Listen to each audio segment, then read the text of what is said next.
And obviously, if there's insufficient home support, you may have to bring them in so you can set it up in the community for them. Next slide, please.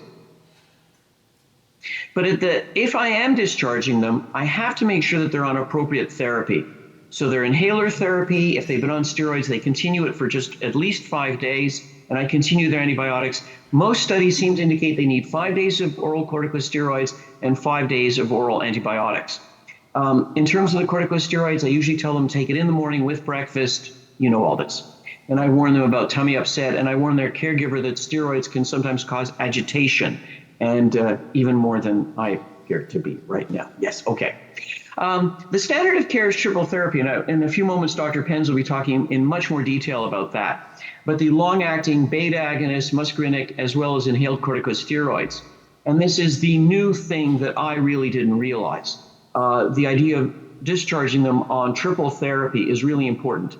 The other really important thing is follow-up. If they've been severely ill, make sure that they have some sort of follow-up with someone within a minimum of a month. And if they're mild, okay, a month or 2 or 3, okay. Make certain that they have access if they haven't already been vaccinated. Make certain that they're using their technology properly. You may want to refer them to some sort of pulmonary rehab setup, and that they have home care or something there in place for them.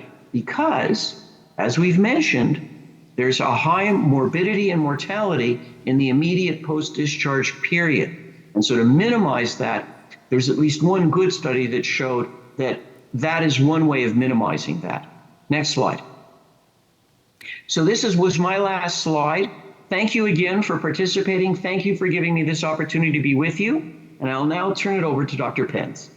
Thank you, Dr. Shullman. So this last bit of the section, I'm going to try and speed through to the last few slides because I think most of the meat is there, but a couple key messages. One is the biggest risk of having an exacerbation is having had one in the past. So if you're seeing someone in the emerge, their risk of having a future exacerbation is exponentially higher.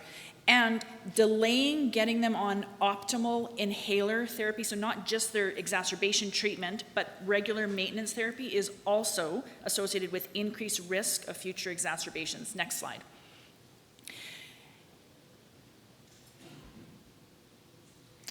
And I'm going to go to next slide, please. So treating, we have data to suggest that more prompt initiation of therapy can actually help reduce that risk of future exacerbations. And if you think about now what's recommended in somebody who's presented to the emergency department or been admitted with a COPD exacerbation, that's called a severe COPD exacerbation. Triple therapy is now recommended as the standard of care for all of these patients. And if you think about triple therapy having an ICS, a LAMA, and a LABA, it again targets those mechanisms that we were talking about a bit earlier around that inflammation, hyperinflation, and hypoxemia. Next slide. So again, this data, we've got a number of real-world studies that now show that prompt initiation, so within 30 days of having exacerbation, initiation with triple therapy compared to delayed initiation of therapy has better outcomes and reduces the risk of subsequent readmission to hospital or readmission for a COPD exacerbation. Next slide. And I'm going to have you go to, and it also has an impact on severe exacerbations. Next slide. So I'm going to spend some time just here. So 2023, this last year, we published the updated pharmacotherapy guidelines for stable COPD. So not for in the exacerbation, those are quite old. This new guideline has some major changes to it in terms of maintenance pharmacotherapy for patients with COPD. This is just to highlight the figure 1 in that guideline table, to remind ourselves that we have 4 goals of therapy. We used to always, for years, have had common 3, alleviating dyspnea in our patients, improving their health status, and reducing that risk of exacerbations. We now have a goal of reducing mortality in COPD patients, and that's based on good evidence from IMPACT and ETHOS studies. The algorithm, it's important for you to know, all patients with COPD, this is no longer stepwise therapy. We do not want our patients to have an exacerbation, start on the minimal therapy that's going to help them, have them fail, develop symptoms and come back with an exacerbation and then go back up. Okay, so this is now, we want to treat just like someone coming in with an MI. And they're admitted for an NSTEMI. They go home on their cocktail and you maximize their therapy. Same with COPD. And if you were to look at the blue diamonds, that's sort of the characteristics that we're using to assess our patients. Their degree of their lung function impairment based on their spirometry, their dyspnea, their CAT score, and then also their risk of exacerbation. So when patients have frequent exacerbations, or if they've ever landed in hospital or should they emerge with an exacerbation, they're considered in that high risk category of patients for exacerbations, and we have to now tailor our therapy towards that. Next slide.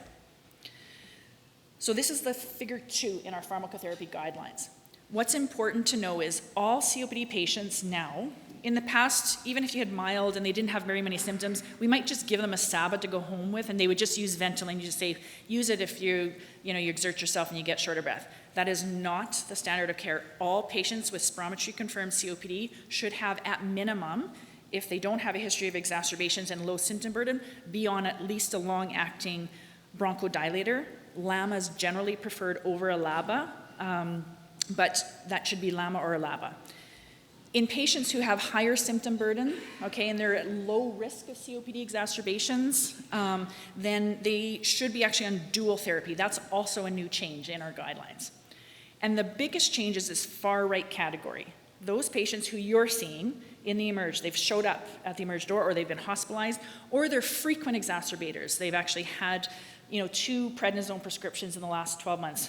Those are high-risk patients for future exacerbations, high risk for mortality, and now ETHOS and IMPACT and other studies have shown mortality benefit with treating with single inhaler triple therapy. So the guidelines now, because of the increased risk of mortality in this population, recommend triple therapy, LAMA, LABA, ICS for these patients. So if you think about it, if you see a patient, you treat them, the next recommendation on the discharge summary should actually be to start triple inhaler therapy, and again, if we're thinking about that time to treatment, promptly within the next month. Okay, so that's a very important message I hope that all of you can take away. Next slide, please.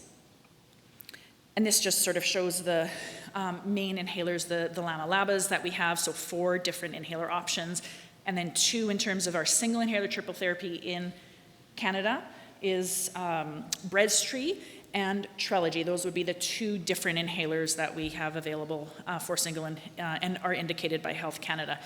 Next slide. The issue, okay, the one thing I want to highlight, a COPD exacerbation is now what I would consider, number 1, a severe event, and it's a treatment-defining event. So we should be thinking that all of these individuals should have access to triple therapy in a short amount of time after discharge. What does that mean practically, given that for pretty much the whole country, single inhaler triple therapy, from a formulary point of view, we still have restrictions on it. What do? I use my samples. So I will start, and that could be something from a practical point of view in the eMERGE. If your eMERGE had samples of single inhaler triple therapy in these patients, you could provide that patient with that as their regular maintenance therapy if they were not already on it. Many of the patients might actually already be on single inhaler triple therapy and still exacerbating, but if they're not, you could provide that and then provide those recommendations when they're discharged to their primary care physician to do that. What do I do to get around the issue is I will give samples to put them on optimal therapy. If I'm still being forced to, for example, show that they've failed on their LAMA-LABA, I will write a prescription for their LAMA-LABA so that they have that and tell them to have a reevaluation by their family doctor. And at that point, they've filled a prescription for LAMA-LABA and they can then move on to triple therapy.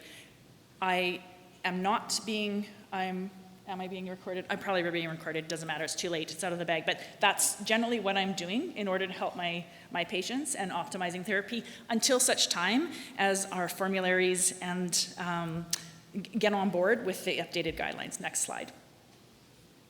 So COPD doesn't affect just the lungs. Our new therapy actually is much more aggressive than it has been in the past. We have to think about comorbidities and identify them and actually optimize them. We don't have any specific guidelines that tell us what to do with someone with hyperlipidemia and COPD or heart failure and COPD. The treatment is still the gold standard for those conditions in and of themselves. There's nothing special for COPD patients necessarily, but you got to identify them. And in fact, when people present to you in the eMERGE and go home, your recommendations matter. What you say, primary care physicians want to know, and they will potentially adjust therapy or learn from you about what is optimized if they're not already aware. So use that opportunity as a teaching moment for these patients. And of course, ongoing non-pharmacologic management and follow-up of these patients is important because of the heightened risk of bad outcomes after an exacerbation. And of course, I think with most things in medicine, teams are way better than us on our own. So trying in every way possible to get yourself in a team is the ideal setting and best for our patients. So thank you for the opportunity to be here. I know we went tight on time, but I'd like to open it up for any questions if people do have them.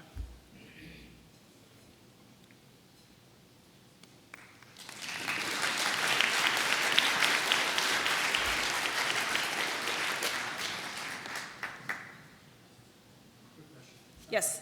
From the scenario for me and a lot of people here is the individual comes in with what looks like a COPD exacerbation, has never had spirometry, Yeah. has hyperfluid lungs, has no primary care doctor, Yeah. and could not be returned to Yeah. Okay, so I'm going to repeat the question just so Dr. Shullman also can hear, because, so what do we do with the patients who have not yet had spirometry to confirm a diagnosis? They look like COPD, they're super hyperinflated, they have a history, but they don't have a family doctor, which is a common issue across all of our provinces. What do you do in those cases? Well, so the nice thing is, and I of course I don't know the situation for every single province, but in Saskatchewan, for example, spirometry is not limited to, for example, myself as a respirologist in ordering it. So you can order spirometry. So if you were in Saskatoon, for example, so if Currents, PA there, you can order spirometry for that individual when they're well, so down the road, probably at least 4 weeks after an exacerbation. So the important thing, I think, is to know that we can still order the tests that are required to confirm a diagnosis if we suspect it. That's number one. Many of the, in Saskatchewan anyways, many of the clinics that do spirometry, Prince Albert, for example, they used to have, things are changing, but have access to a respiratory therapist who would do the spirometry but also do some teaching, and they were another way of following up with patients. So even in the absence of a family physician, there was CREs who are often present in some places that are doing spirometry are an absolute amazing resource. I don't think they necessarily always need to have a physician because education, reviewing technique, and those things are actually super valuable for some of our patients. I'm not sure if Dr. Shullman has anything else to add with the unattached patients. It's a real issue. I can't tell you, how the eMERGE can work. You're not going to have patients come back for their samples or, but you could write a prescription and have a refill for 12 months for the therapy that you think is indicated for that individual. That's entirely, a possibility in my opinion. Yeah, just to amplify that, almost all of us have access to ordering the pulmonary function test as an outpatient.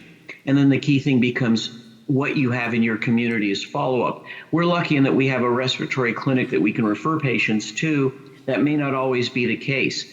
But the key point here is, one, you treat them optimally. Two, you make them aware of what's going on and the need for ongoing therapy. And three, depending upon the resources you have available to you, organizing some sort of follow-up. And it's going to vary from community to community across our fair country.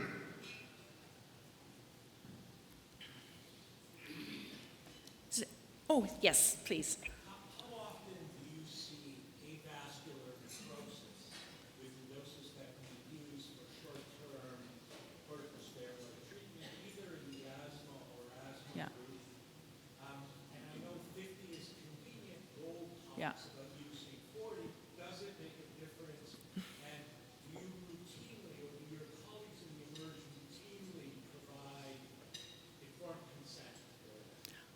Okay, my gosh. So a couple questions there. And Dr. Shullman, question is, how often do we see avascular necrosis in these patients with the doses that we give?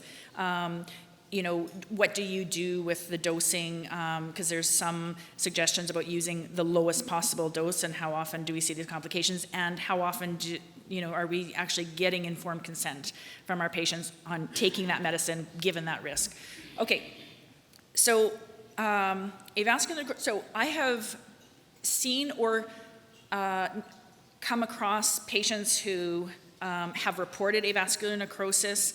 I would say in the last 11 years, it's been on one hand. So I suspect we aren't identifying it or looking for it enough, to be honest. There's, and there are some studies that look at, there's lots of data that shows the chronic consequences of steroids. If we can avoid them, we should. And so that's a key message. Okay, 50 versus 40 versus 30, for example. There's good data that the lowest, we could use 30 milligrams and have still a good response to an acute exacerbation with those patients. In general, I have in practice, used 50 because it's one pill and it's easy. So I do err on the side of that. Do I have conversations, I can't speak to my eMERGE colleagues, do I have conversations with my patients about the use and the risks with prednisone, with avascular necrosis? Yes. I talk to them about the common things, the most likely things they're gonna see. I tell them the potential one-off. I say it's very rare. It's usually, I've never had someone decide not to take the prednisone. But do we have an obligation? I mean, it's a terrible outcome with it. The issue with COPD, in the absence of anything else at this point in time for us to treat these exacerbations, I am, no matter what, going to use prednisone more likely with these patients until we can find better outcomes, sadly. Dr. Shullman, I'm sorry I took up that's what I get with, I guess, being here in front of the audience. I'm so sorry, but anything else that you wanted to add about that? I actually have a question for you based on that question. Have we ever seen avascular necrosis as a result of using the inhaled corticosteroids?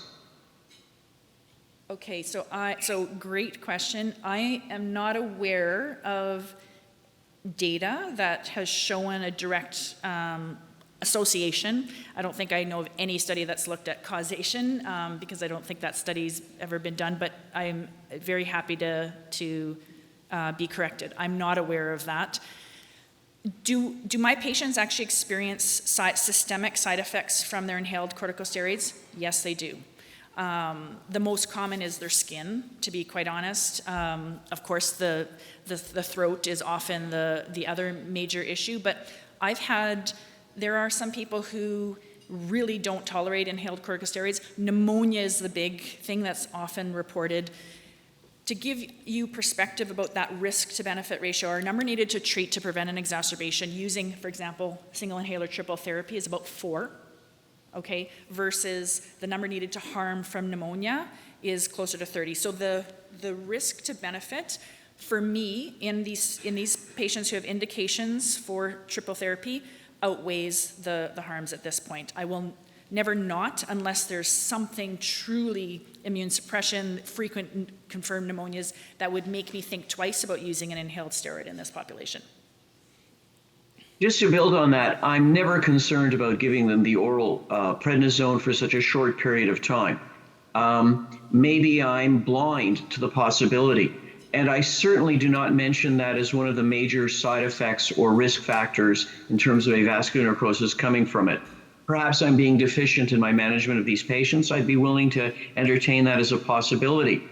But they're only on it for 5 days at a time. And I'm not repeating the dose after that. They should not be on it chronically. And so the risk should be extremely, extremely small. In my own practice, I don't think I've ever seen a case of avascular necrosis related to it. But again, my patient population is kind of skewed, isn't it? And so I would defer to Dr. Penz and her experience. Okay, so a lot of good conversations here, and hopefully we can continue those after this talk, but unfortunately we have to wrap up. So thank you everyone here for joining us this morning, and thank you to our speakers. Thank you to CAEP, the Scientific Planning Committee, as well as the support staff for all your hard work. And we hope you enjoy the rest of the conference.